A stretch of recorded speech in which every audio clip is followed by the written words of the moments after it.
जीवन शिंदे वानरप्रेमी, वानर व प्राणीमित्र, निसर्गप्रेमी हे पहा. यातले निम्मी सेना गावामध्ये कोरेगावमध्ये गेलेले आहे आणि निम्मी ह्या ठिकाणी आहे. किती ऊन वारा पाऊस असला तरी जीवन शिंदे हे स्वतःचा कधी नेम चुकवत नाहीत सेवेचा. तर इथं कावळे सेवा, माशाची सेवा, वानरसैन्याची सेवा आणि अनेक प्राण्यांची सेवा. तर जीवन शिंदे भुके को भोजन और प्यासे को पाणी. हे बघा कितीही हे असू द्या, पण या ठिकाणी हे टायमिंगला येऊन हे प्रसाद भोजन करून हे जातात. काय तर या ठिकाणी ही शिडी काढलेली आहे आणि हे सर्व पुन्हा मी स्वच्छ करून त्यांना तिथे माल सर्व त्यांना फळे ठेवतो. आणि गावामध्ये जे वानरसेना हे प्रथम घरी आमच्या आलेली आणि त्याचा मी व्हिडिओ सोडलेला आहे. तर आता हे त्याची वाट पाहतात, इकडं पण येतात, पुन्हा गावामध्ये जातात. तर गावामध्ये हे जंगलातले प्राणी आहेत, तर त्यांना लांबून काय तुम्हाला द्यायचं असेल तर ते द्या. त्यांच्याजवळ जाण्याचा प्रयत्न करू नका, कारण का ते जंगलातले प्राणी रानटे असतात आणि ते तुम्ही हात उगारला, चेष्टा केली तर ते चावा घेतात काय, आणि मग ते काय ऐकत नाही. म्हणून वानरसैन्यांना शिवण्याचा प्रयत्न करू नका काय, लहान बाळांना जवळ जाऊन देऊ नका काय. आणि मोठ्या माणसांनी काय, आणि काय लोक चेष्टा करतात, चेष्टा केली की त्यांना आवडत नाही, त्यांना राग येतो काय. म्हणून शक्यता करून लांबून. तर काही लोक मी पाहिलेलं आहे, दगडी मारतात, खोड काढतात, त्यांची चेष्टा करतात.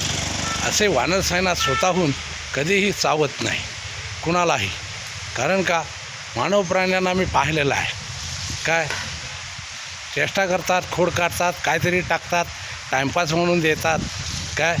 पण असं काही करू नका, लांबून देण्याचा प्रयत्न करा त्यांना.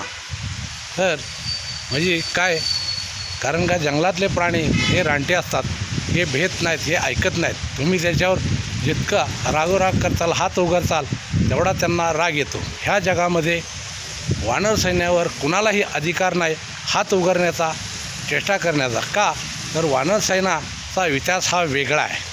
कारण का ह्या जगामध्ये वानरसेना हे साक्षात बजरंगबलीचा अवतार आहे.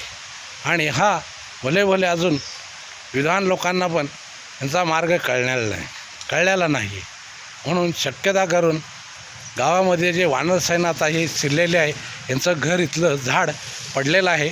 तर यातली निम्मी वानरसेना कोरेगावमध्ये गेलेले आहे आणि निम्मी या ठिकाणी आहे. तर हे इथं यांचं भोजन येऊन हे रातच्या 10 वाजलं तरी मी यांचं भोजन इथं ठेवत असतो. हे भोजन करून जातात हे वानरसेना काय. आता हे झाड पडल्यामुळं यांची पण फार कोंडी झालेली आहे, माझी पण कोंडी झालेली आहे.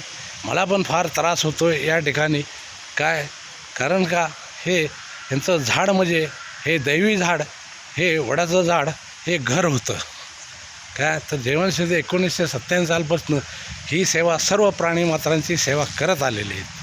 तर आत्ता पंढरपूरच्या वारीला 10 दिवस मी दिंडीला गेलेलो. इथं आमचा मनोज शिंदे आणि मंगेश शिंदे यांना ठेवण्यासाठी फक्त भोजन यांच्यासाठी सेवा दिली होती. आणि त्याच्यानंतर मी रोज ह्याची सेवा या ठिकाणी सेवा करून जातो. तर आज इथं हे पहा. तर गावामध्ये लोकांनी जरा काळजी घ्या, जवळ जाण्याचा प्रयत्न करू नका शक्यता करून, कारण का ते जंगलातले रानटी प्राणी आहेत, ते चावा घेतलात. त्यामुळं लांबूनच त्यांना जे काय ठेवायचे टाका, पण जवळ जाण्याचा प्रयत्न करा. जय श्रीराम, जय हनुमान, जय शिंद. गोपाला गोपाला रे प्यारे नंदलाल, प्यारे नंदलाला मोहन मुरलीवाला, तू है ब्रिज बहाला रे. जीवन शिंदे 21 वर्ष हे दिंडी सोळावा पायी पायी बिगर चप्पल घालता दिंडीला जातात. तर आता हे पायी पायी दिंडीवरनं आलेले आहेत. जय श्रीराम, जय हनुमान, जय श्री